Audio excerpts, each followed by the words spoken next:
আমি শুধু বলতে চাই, ফজলুর রহমান সাহেব মনে রাখবেন, বাংলার মাটিতে আমরা ভাড়াটিয়া হিসেবে থাকি না।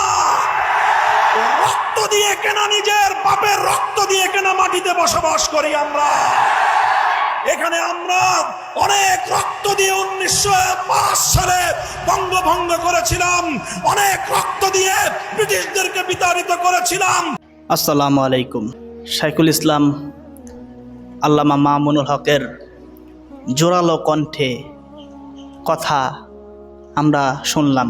অনেকে বলে, যারে মামুনুল সাহেব এত জোরে কথা বলে কেন? চরমনাইয়ের পীর সাহেব মুফতি ফাইজুল করিম, রাজাউল করিম হাফিজাউল্লাহ, তারা এত জোরে জোরে কথা বলে কেন? মুফতি শাকাওয়াত হোসেন রাজি হাফিজাউল্লাহ, তারা এত জোরে জোরে কথা বলে কেন? আস্তে আস্তে কথা বলতে পারে।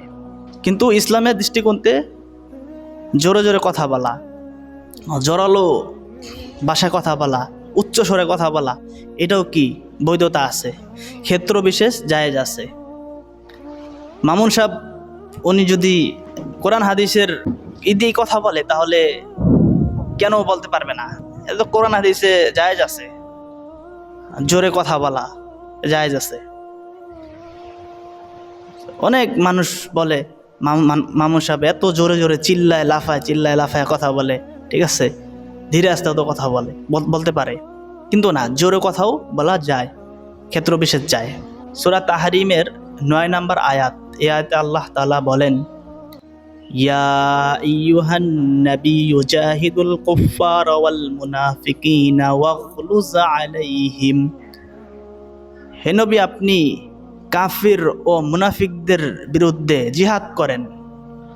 ওয়াগলুজ আলাইহিম, এবং তাদের প্রতি কঠোর হন। আল্লাহ তাআলা বললেন যে কাফের এবং মুনাফিকদের বিরুদ্ধে জিহাদ করতে এবং তাদের বিরুদ্ধে কঠোর হতে। তো আল্লামা মামুনুল হক, মুফতি ফয়জুল করিম, তারা যে জোরালো কণ্ঠে কথা বলে, জোরে কথা বলে, তারা কাদের বিরুদ্ধে কথা বলে? কাফের, মুশরিক, মুনাফিকদের বিরুদ্ধে জোরে জোরে জোরালো কণ্ঠে তারা কথা বলে। আল্লাহ তাআলা বলেছেন মুনাফিকদের বিরুদ্ধে জিহাদ করতে, তাদের বিরুদ্ধে কঠোর হইতে। তাহলে আলেম ওলামা তারা তো কাফের, মুশরিক, মুনাফিকদের বিরুদ্ধে তো কঠোর হয়, তাদের বিরুদ্ধে তো কঠোর হয়, তাদের বিরুদ্ধে তো জোরে জোরে কথা বলতে হবে।